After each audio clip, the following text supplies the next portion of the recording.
अस्सलाम वालेकुम, good morning. तो कैसे हैं आप सब? Hopefully you all are doing well.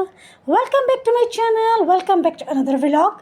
तो जी आज मैं फिर से हाजिर हूँ एक नए मज़ेदार से व्लॉग के साथ, और आज भी मैं आपके साथ मज़े की बातें करूँगी।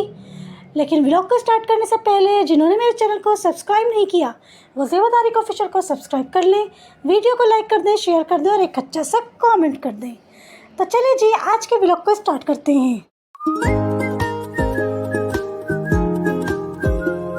और यहाँ पर मैं आपको स्टार्टिंग में बता दूं कि ये वाला व्लॉग भी 2-3 दिन का व्लॉग है।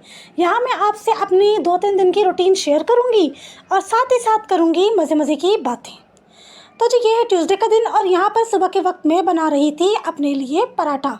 बहुत टाइम के बाद मैं आज अपने लिए पराठा बना रही थी, और पराठा इतना लाजवाब, ऐसा क्रिस्पी, ऐसा मज़ेदार, ऐसा ज़बरदस्त पराठा बना था कि आ खा के मज़ा आ गया था।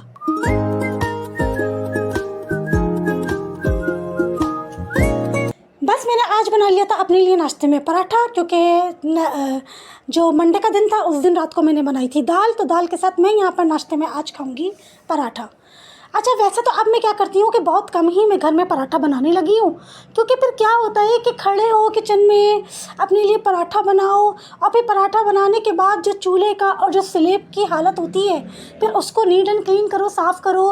तो फिर उसको सोच कर ना मैं अब क्या करती हूँ कि हफ्ते में एक दिन तो मस्ट मैं अपने लिए नीचे से जाकर लेकर आ जाती हूँ पराठा।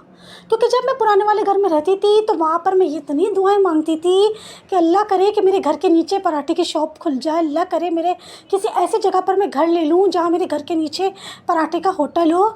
क्योंकि वहाँ से पुराने वाले घर से उतर कर जाओ इतनी दूर, पराठे का होटल मतलब था, और फिर थके हारे कदमों के साथ वापस आओ और फिर आकर बैठकर नाश्ता करो। तो मैं वहाँ पर इतनी दुआएं मांगती थी, और मुझे यकीन ही नहीं आता है कि अल्लाह ताला ने मेरी वो दुआ कबूल कर ली है। मैं सर पकड़ कर ना इतनी हैरान होती हूँ, मतलब मैं बैठ जाती हूँ ये सोच कर कि या अल्लाह ताला, मैं जिस जिस चीज़ के लिए वहाँ पे तरसती थी ना, वो सारी मेरी दुआएं ना कबूल हो गई, माशाल्लाह माशाल्लाह।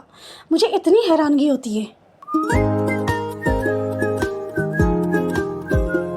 तो अब जब अल्लाह का शुक्र है, अल्लाह ताला ने मेरी दुआ कबूल कर ली और मेरे घर के बिल्कुल नीचे है पराठे का होटल, तो अब मैं हफ्ते में एक दिन ज़रूर नीचे से जाकर पराठा लेकर आ जाती हूँ और फिर नाश्ते में करती हूँ एंजॉय। क्योंकि मुझे बाहर का जो होटल का पराठा है वो मुझे इतना पसंद है, इतना पसंद है कि अगर मुझे रोज़ भी नाश्ते में बाहर का पराठा दे दिया जाए ना, नाश्ता करने को, नाश्ते में खाने को, तो मैं ज़रा सी भी बेजारियत जो है ना वो बिल्कुल ज़ाहिर नहीं करूँगी, बिल्कुल भी जो है ना मेरा दिल उससे ना उचाट नहीं होगा। मुझे इतना पसंद है बाहर का होटल का पराठा। तो जी ये है ट्यूसडे का ही दिन, दोपहर का वक्त, और आज बहुत टाइम के बाद मैं बना रही हूँ लौकी गोश्त।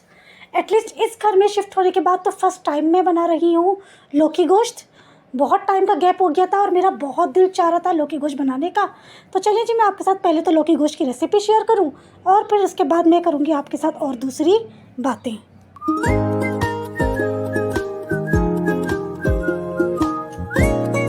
तो जी यहाँ पर पतीली में ऑयल डाला है, ऑयल में मैंने डाला है गोश्त, और गोश्त को थोड़ा सा मैं फ्राई करूँगी, और फिर इसके अंदर मैं ऐड करूँगी ginger garlic onion and tomato paste.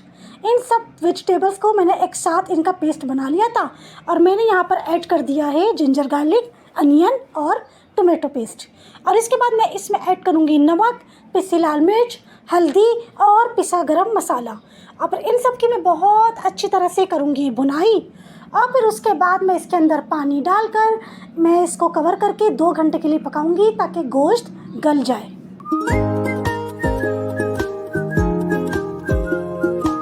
क्योंकि बीफ और मटन का गोश्त जो है वो पूरे 2 घंटे में जाकर गलता है, और चिकन और आलू जो है वो पूरे आधे घंटे में जाकर गलते हैं। तो इसलिए इसके अंदर इतना पानी डाल के इसको कवर करके पकाऊंगी कि 2 घंटे तक ये पक जाए और गोश्त अच्छा खासा गल जाए।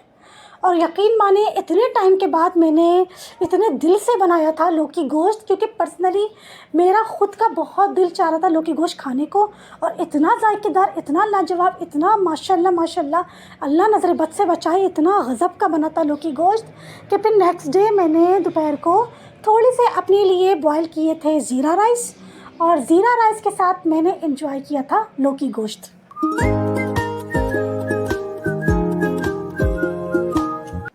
आज आजकल तो बस पता नहीं क्या हो गया है कि ख़ुद के अपने हाथ के पके हुए खाने मुझे इतना ज़्यादा मैं मिस कर रही हूँ। और मतलब और माशाल्लाह अल्हम्दुलिल्लाह इतने मज़े के बन रहे हैं। और मतलब जब खाने बैठो तो इतने मतलब दिल से, इतने शौक़ से माशाल्लाह से मैं भी और मेरे हस्बैंड भी, हम दोनों इतने शौक़ से और इतने दिल से हम लोग खाते हैं कि मतलब फिर बाहर से ना कुछ भी मंगाने की और कुछ भी खाने की ना कोई मतलब तलब ही नहीं होती है, कोई दिल ही नहीं करता।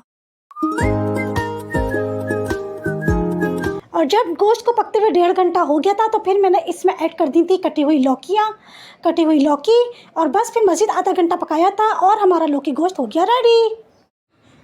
और जी ये है थर्सडे का दिन और आज यहाँ पर सेकंड टाइम मैं बना रही हूँ मज़ेदार चिकन कोयला कढ़ाई। फ़र्स्ट टाइम मैंने ईद के सेकंड डे बनाई थी बाजी की फ़ैमिली के लिए, जो कि माशाल्लाह बहुत ही सक्सेसफुल रही। मेरे हस्बैंड को, मुझको, मेरी बाजी की पूरी फैमिली को माशाल्लाह बेइंतहा पसंद आई।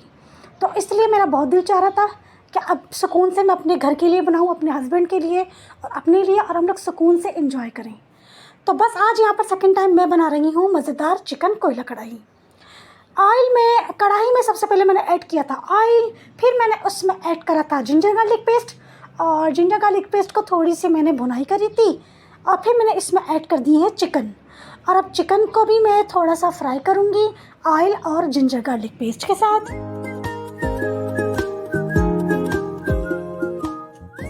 अब फिर मैं इसमें ऐड करूँगी नमक और टमाटर। नमक और टमाटर ऐड करके मैं इसको कवर करके 20 मिनट के लिए पकाऊंगी ताकि टमाटर हमारे गल जाएं बहुत अच्छी तरह से और सॉफ्ट हो जाएं, और ताकि टमाटर सारे जो हैं वो घुल जाएं चिकन कढ़ाई में।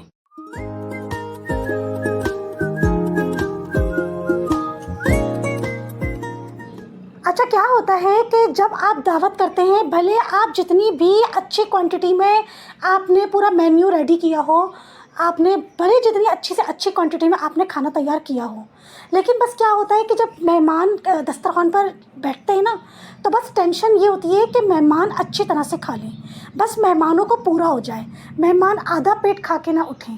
तो इस टेंशन में ना जो घर के जो होस्ट होते हैं ना, जो घर के मेज़बान होते हैं, उनसे सही से नहीं खाया जाता। तो ऐसा ही सीन कुछ उस दिन सेकंड डे हुआ था कि मतलब माशाल्लाह सबको पूरी पड़ गई थी, बहुत मज़े की, सबने पेट भर के खाया। लेकिन बस वो इस टेंशन में मैंने और मेरे हस्बैंड ने सही तरह से हमने नहीं खाई थी। तो इसलिए आज मैं सेकंड टाइम बना रही हूँ स्पेशली अपने हस्बैंड के लिए और अपने लिए, ताकि हम लोग ज़रा सही से मतलब दिल भर के, नीयत भर के हम लोग खा सकें। क्योंकि माशाल्लाह से मेरी ये वाली रेसिपी बहुत कामयाब हो गई है, क्योंकि मेरे हस्बैंड ने इस रेसिपी को कर दिया है पास। तो बस फिर 20 मिनट्स हो गए थे टमाटर को पकते हुए, चिकन को पकते हुए, और फिर मैंने कवर हटाकर इसमें ऐड करा था हल्दी, कुटी लाल मिर्च, पिसी काली मिर्च, पिसा ज़ीरा और दही। और अब इन सब चीज़ों को बहुत अच्छी तरह से मिक्स करने के बाद मैं फिर दोबारा कवर करके 10 मिनट के लिए पकाऊंगी।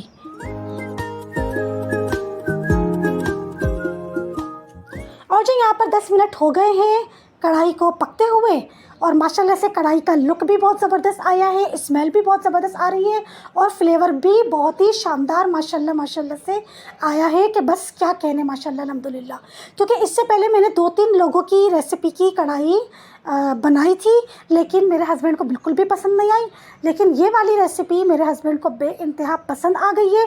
तो इसलिए अब जब कभी भी मैं इंशाल्लाह कढ़ाई बनाया करूँगी, इसी रेसिपी की बनाया करूँगी। और अब यहाँ पर मैं ऊपर से इसमें गार्निशिंग कर रही हूँ कटी हुई अदरक, बारीक जूलियन शेप में, हरी मिर्चें और हरा धनिया।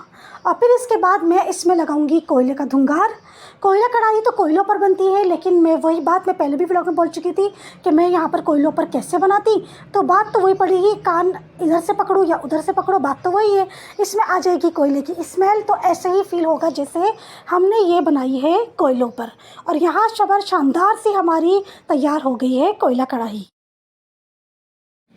और जी रात को चिकन कढ़ाई खाने के बाद मुझे तलब हो रही थी ठंडे ठार गोले गंडे की। तो फिर मैंने मंगवाया था गोला गंडा, क्योंकि लास्ट वीक जो मैंने गोला गंडा मंगवाया था उसमें गोले गंडे वाले ने ऐड कर दिए थे किशमिश और पता नहीं पिस्ते बादाम। तो गोले गंडे में किशमिश और पिस्ते बादाम का क्या कॉन्सेप्ट, क्या लॉजिक, मुझे तो समझ में नहीं आया, मुझे तो बिल्कुल पसंद नहीं आया। तो इस बार मैंने अपने हस्बैंड को बिल्कुल ताकीद करके भेजा था कि कोई किशमिश वगैरह कुछ नहीं डलवाइएगा, सिर्फ कंडेंस मिल्क, चॉकलेट और बंटीज़। और जो ये है फ्राइडे का दिन, और फ्राइडे के दिन सुबह से उठकर जो मैंने काम करने स्टार्ट किए थे, तो वन बाय वन ऐसे ऐसे काम निकलते चले आ रहे थे, मुझे काम याद आते जा रहे थे और वक्त ऐसा गुजरा कि बिल्कुल भी पता नहीं चला।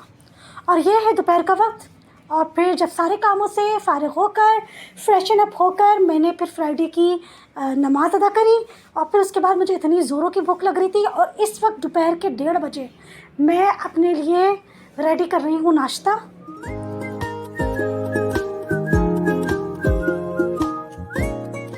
नाश्ते में जैसा कि आप जानते हैं, जो भी रात का पका हुआ होता है मुझे वही खाने के लिए चाहिए होता है।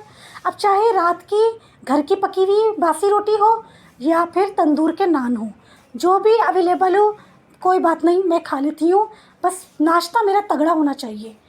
तो बस यहाँ पर मैं अपने लिए रेडी कर रही हूँ नाश्ता, क्योंकि इस वक्त मुझे इतनी ज़ोरों की भूख लग रही थी कि जिसकी कोई इंतहा नहीं।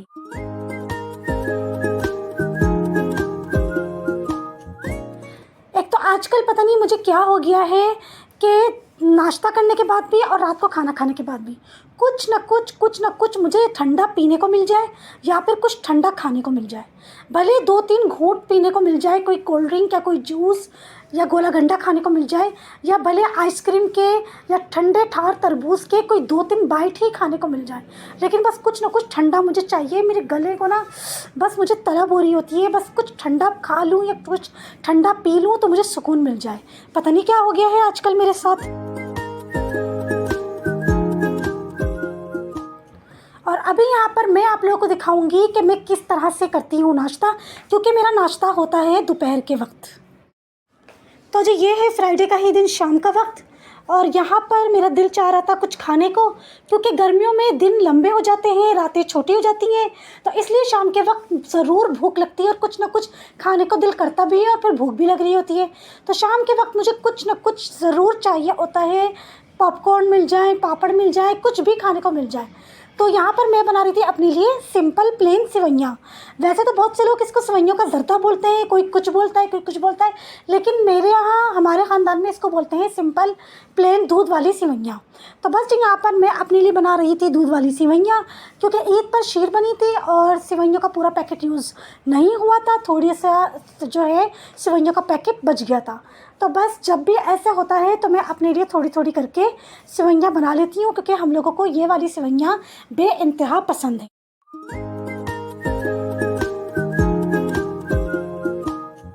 तो जी यहाँ पर फ्राई पैन में मैंने डाला था घी, और फिर मैंने उसमें ऐड करी थी थोड़ी सी सिवैयाँ को मैंने तोड़ लिया था, और फिर मैंने उसमें ऐड की थी 2 इलायची, छोटी इलायची, और फिर मैंने सिवैयों को थोड़ा सा भूना था, थोड़ा सा सिवैयों का कलर मैंने चेंज किया था। और फिर इसके बाद अब मैं इसमें ऐड करूँगी दूध, 1 कप दूध, थोड़ा थोड़ा करके 1 कप दूध ऐड करूँगी, और फिर मैं उसमें ऐड करूँगी चीनी।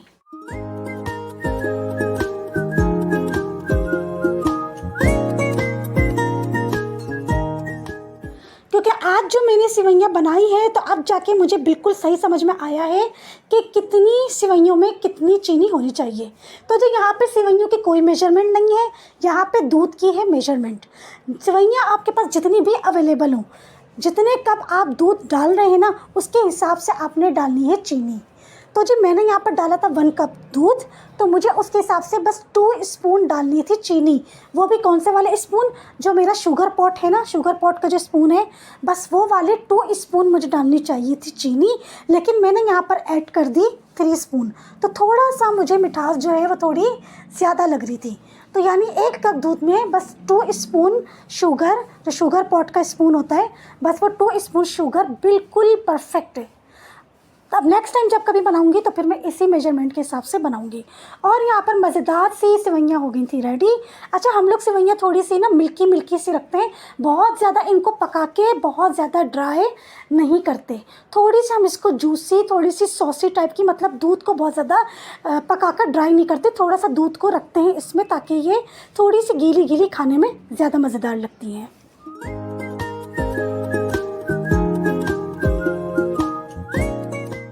और जो यहाँ पर मज़ेदार सी सेवइयाँ हो गई थी रेडी। इस पर मैंने कोई पिस्ते बादाम कुछ भी नहीं डाला था, बिल्कुल ऐसे ही प्लेन मैंने इसको किया था एंजॉय। और अब यहीं पर मैं अपने व्लॉग को करूँगी एंड और मैं लूँगी आपसे इजाज़त। मिलते हैं नेक्स्ट मज़ेदार से व्लॉग में। अपना बहुत सारा ख्याल रखिएगा, चैनल को सब्सक्राइब कर दिएगा, वीडियो को लाइक और शेयर कर दिएगा। तब तक के लिए अल्लाह हाफिज़, गुड बाय।